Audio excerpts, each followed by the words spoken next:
Good morning বন্ধুরা, কেমন আছো তোমরা? সবাই নিশ্চয়ই ভালো আছো। আর আজকে হলো শুক্রবার। কৃপার যেদিন কলেজ থাকে সেদিন আমাকে ব্লগটা রান্নাঘর থেকেই শুরু করতে হয়, কারণ কৃপার কলেজ থাকলে আগেই ঘুম থেকে উঠে রান্নাঘরে এসে ওর জন্য টিফিনটা তৈরি করতে হয়। ও বাড়ি থেকে সকালবেলা বের হয়, সেই আস্তে আস্তে প্রায় সন্ধে হয়ে যায়। সারাদিনের জন্য বাইরে থাকে তো, ওই জন্য ওর টিফিনটা আমাকে গুছিয়ে দিতে হয় ভালো করে। আর ও তো বাইরের খাবার খেতে খুবই পছন্দ করে, কিন্তু আমি ওকে বারণ করি। আর তাছাড়া বাইরের খাবার খেলে ওর শরীর খারাপ করে, তো ওই জন্য ওকে আমি সবসময় ঘর থেকেই খাবার গুছিয়ে দেই। তারপরেও মাঝে মধ্যে বাইরের থেকে টুকটাক এটা ওটা খাবার কিনে খেয়ে থাকে। এই বয়সটা তো ওদের খাওয়ারই সময়, আনন্দ করার সময়। কলেজের সামনে, কলেজের ক্যান্টিনে কত রকমের খাবার থাকে, তো ওদের এখন যে বয়স, ওই সমস্ত খাবার দেখলে ওদের সবারই খেতে ইচ্ছে করে। কোনো দিন হয়তো মোমো খাবে, কোনো দিন ফুচকা খাবে। তবে আমি ওকে প্রতিদিনই দুপুরের জন্য ভাত ডাল তরকারি দিয়ে থাকি। আজকে দিচ্ছি পোলাও আর আলুর দম। আজকে শুক্রবার তো ওই জন্য ডিম বা মাছ মাংস এগুলো কিছুই রান্না করব না, পোলাও আর আলুর দমটা দেব। পোলাওটা করা হয়ে গেছে আর আলুর দমটাও তারপরে করে নিলাম। আর আলুর দমের মধ্যে আজকে টমেটো সস দিয়েছি, সেই জন্য আমি আর আলুর দমটা খেতে পারবো না। পোলাওটাও আমি খাবো না, পোলাওর মধ্যেও না একটু পেঁয়াজ দেওয়া হয়েছে। আমি আমার জন্য বাড়িতে গিয়ে নিরামিষ ভাত করে নেব। কৃপার জন্য বোতলে নুন চিনির জলটা ভরে দিলাম। আর আজকে তো শুক্রবার বাড়ি চলে যাব, ওই জন্যই খুব তাড়াহুড়ো করছি। পোলাও আলুর দম যে রান্না করলাম সেটা আর তোমাদেরকে মনে হয় আমি ভালো করে দেখাতে পারিনি। কৃপা পোলাও আলুর দম খেয়েও গেছে আর ওকে টিফিন বক্সে ভরেও দিলাম। বাকি যেটুকু ছিল সেটুকু নিয়ে আমি হাবড়াতে চলে যাচ্ছি। আর কৃপার আজকে আবার সেমিনার রয়েছে, ওই জন্য কৃপা বলল যে আজকে বেশি কিছু টিফিন দেবে না, শুধু ওই পোলাও আর আলুর দমে দিতে বলল। কোনো রকম কোনো ফল নেয়নি, বলে আজকে নাকি খাওয়ার সময় পাবে না। ঘরের সমস্ত কিছু গুছিয়ে রেখে স্নান করে বের হলাম। সকাল সকাল স্নান করে নিলে কী যে ভালো লাগে। এখানে তো আমাকে ঠাকুর পুজো দিতে হয় না, তাও আমি সকাল সকাল স্নান করে নিই। সকালবেলা স্নান না করলে না মাথা আরও বেশি গরম হয়ে যায়। বাস ধরার জন্য চলে আসলাম চিনার পার্কে। আর এখানে তো শুধু জল আর জল, দেখে মনে হচ্ছে সাঁতার কেটে বাড়ি যেতে হবে। এত বড় বড়, এত সুন্দর সুন্দর দোকানগুলো সব দেখছি জলের নিচে। মানে ওই দোকানগুলোতে ঢুকতে হলে হাঁটু অবধি জল পেরিয়ে তারপরে ওই দোকানে যেতে হবে। চারনক হসপিটালের সামনে এসে দেখি সেখানে হাঁটু অবধি জল। আমি ভাবছি রোগী যদি এখানে আসে তো সে তো আরও বেশি অসুস্থ হয়ে যাবে হসপিটালে ঢুকতে ঢুকতে। আর আমাদের হাবড়ায় তো জল ওঠে না, ওই জন্য এরকম জল দেখলে না আমাদের মধ্যে বেশি এক্সাইটমেন্ট কাজ করে। এই ভিডিওটা যদিও কৃপা করেছিল সন্ধ্যের সময়, এই ভিডিওটা আমি করিনি। দেখতেই পাচ্ছ সন্ধে হয়ে এসছে। আমি আজকে বারাসাতে আসার সময় জানলার পাশে সিট পাইনি, ওই জন্য ভালো করে ভিডিওটা করতে পারিনি। যখন হাবড়ার বাসে উঠেছিলাম সেই সময় আমি জানলার পাশে সিট পেয়েছিলাম। হাবড়ার বাসগুলো ফাঁকা থাকে, কিন্তু বারাসাতের যে বাসগুলো আছে সেগুলো সেরকম একটা ফাঁকা থাকে না, অনেক সময় তো জায়গাও পাওয়া যায় না। তোমাদের সাথে বাড়িতে গিয়ে কথা বলবো। এখন হাওয়া খেতে খেতে বাড়ি যাই, তারপর বাড়ি গিয়ে আবার তোমাদের সাথে কথা হবে। 10:15 বাজে, এইমাত্রই বাড়িতে ঢুকলাম। সব কিছু পরপর পেয়েও, মানে বাস অটো টোটো সমস্ত কিছুই পরপর পেয়েছি, কিন্তু তাও দেখো এই প্রায় 10:30টার সময় ঘরে ঢুকলাম। মনে করলাম 10টার মধ্যে হয়তো ঘরে চলে আসতে পারবো।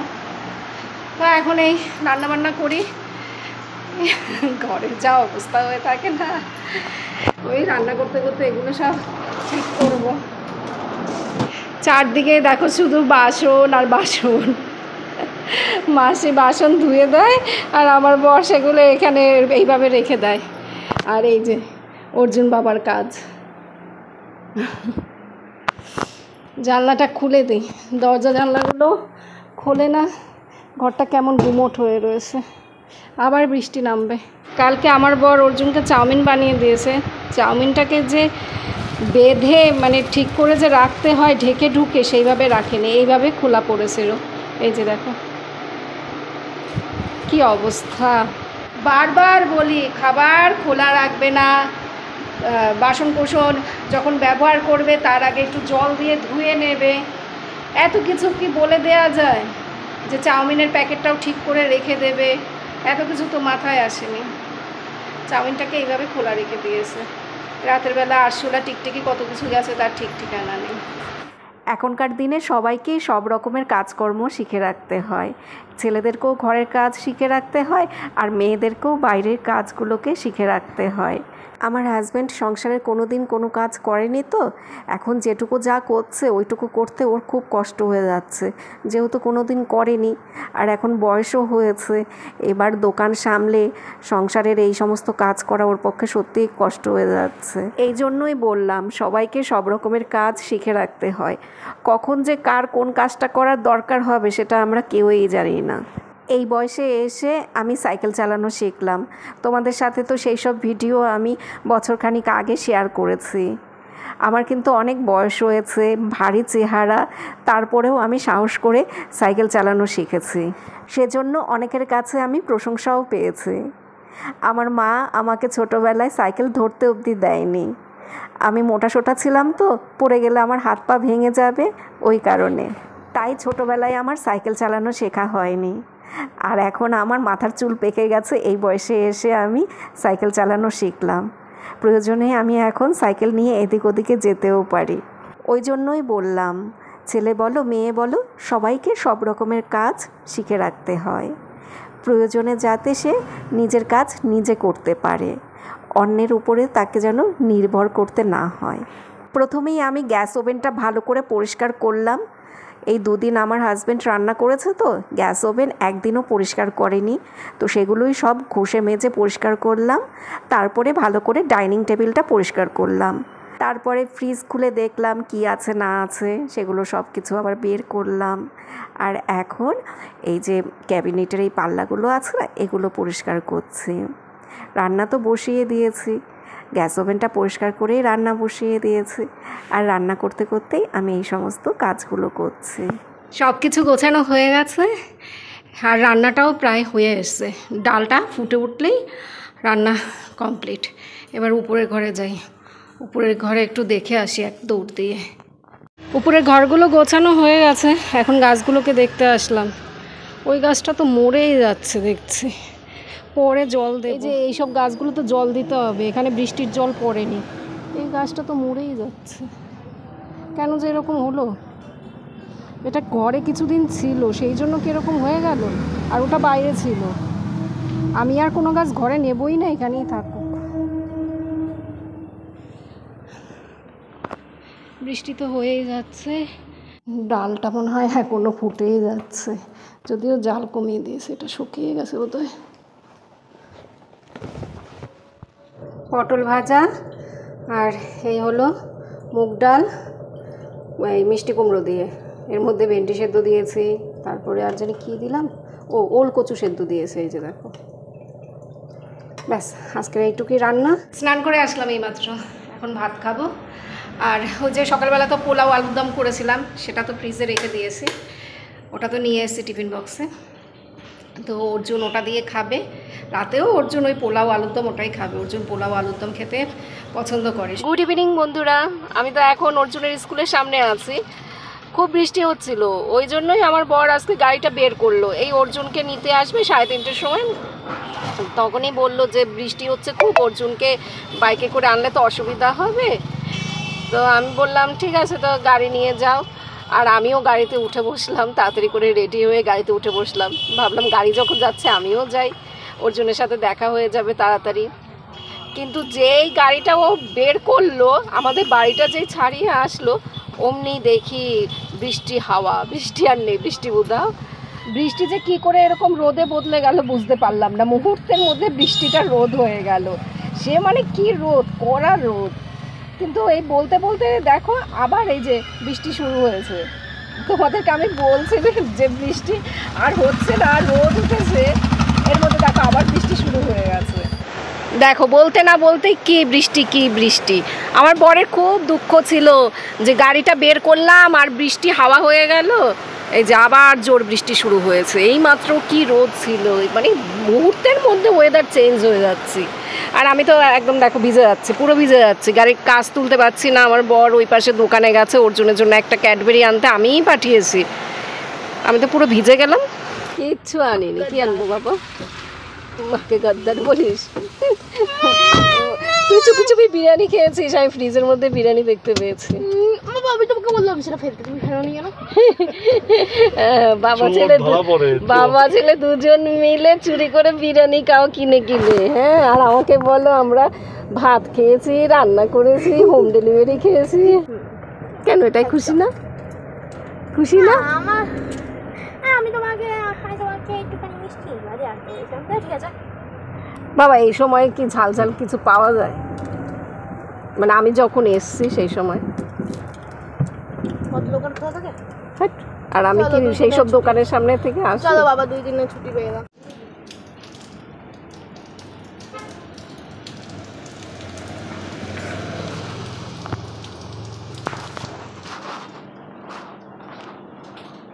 দেখি কি আসলো।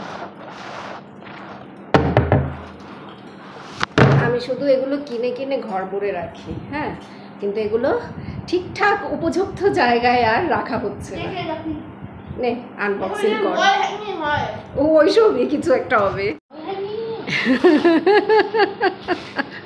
অর্জুন বলে আমি জানতাম ওয়াল হ্যাঙ্গিং হবে। দেখি, ও এটা এসছে। না না, এটা আমি ফ্ল্যাটের জন্য দিয়েছি। এই দেখো, এগুলো 4টে। হ্যাঁ, এই মাথায় আবার বোথ সাইড টেপ লাগানো নেই, একটা দিয়ে তো হবে না, ওটাই দুটোই আছে।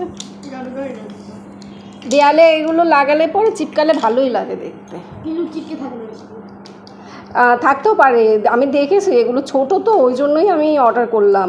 বড়গুলো অর্ডার করে তো ঠকেছিলাম, তো ভাবলাম এগুলো তো ছোট, হয়তো এগুলো চিপকে থাকতে পারে। দাম তো খুব বেশি একটা না।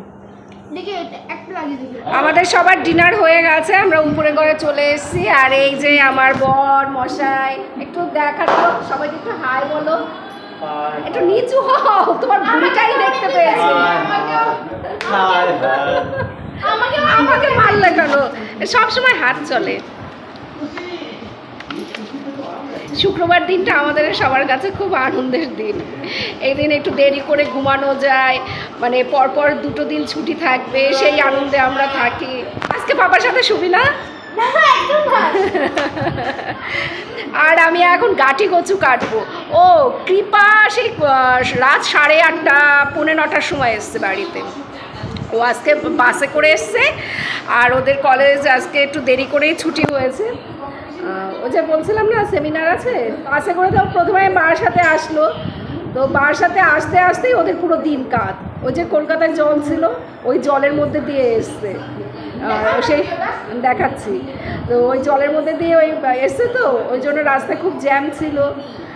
যখন 7টা বাজে তখনও মেয়ে আমাকে বলে কি 7টা না জানি 6:45 বাজে, তখন মেয়ে আমাকে বলে মা আমি হলদিরামের কাছে। আমার তো মাথা ফাতা গরম হয়ে গেছে, আমি তো ওকে বকাঝকা শুরু করেছি যে তুই ট্রেনে চলে আসতে পারতিস। বিধাননগর থেকে ট্রেনে এত ভিড় হয়, ও উঠতেই পারে না। ও তো সবসময় ওই শিয়ালদা গিয়ে মেট্রোতে করে শিয়ালদা যায়, তারপরে শিয়ালদা থেকে ওই খালি ট্রেনে ওঠে। তাই আমি ওর সাথে আর কি চেঁচামেচি করলাম, রাত হয়ে গেছে, হ্যাঁ, যে তুই ওইভাবেই আসতে পারতিস, শিয়ালদা গিয়ে ট্রেনে উঠতে পারতিস। মানে কলেজটা এত বাজে জায়গায় না, ভীষণ বিরক্ত লাগে যাতায়াত। কৃপা এখন ওই ঘরে বসে ভাত খাচ্ছে, চোখ মুখের দিকে তাকানো যাচ্ছে না, ওইভাবে জার্নি করে এসছে, ওই জন্য আর কি খুব টায়ার্ড। তোমাদেরকে দেখাতে পারছি না, ওই ঘরে বসে ভাত খাচ্ছে। আর আমি আর অর্জুন এই ঘরেই থাকবো। অর্জুন পড়া করবে, ওর কালকে সকালবেলায় আবার কম্পিউটার ক্লাস, ও পড়া করবে। আর আমি গাঁটি কচু কাটবো। এই দেখো গাঁটি কচু নিয়ে এসছি, এই যে গাঁটি কচু কাটবো, কালকের জন্য কেটে রাখছি। গাঁটি কচু কাটতে সময় লাগে তো, আর টিভিটা চালানো থাকবে, টিভির গান শুনবো আর গাঁটি কচু কাটবো। অর্জুন তুই না ওই ঘরে চলে যা, ওই যে কৃপা নিচে বসে আছি। আমরা 4 জন, আজকে আবার একসাথে হলাম, তাই তোমাদেরকে দেখাচ্ছি। আমাদের এই 2 দিন বেশ আনন্দের দিন। আবার সোমবার থেকে শুরু হবে ছোটাছুটি, দৌড়াদৌড়ি, কে কোথায় থাকবো না থাকবো। এই 2 দিন বেশ আমরা 4 জন একসাথে থাকি, খাই দাই, মজা করি। আবার সোমবার হলে পর সব ছিন্ন ভিন্ন হয়ে যায়। তো বন্ধুরা, এখনকার মতো ব্লগ শেষ করছি। তোমরা সবাই ভালো থেকো, সুস্থ থেকো, সাবধানে থেকো। আবার আগামীকাল দেখা হবে। টাটা বন্ধুরা, গুড নাইট।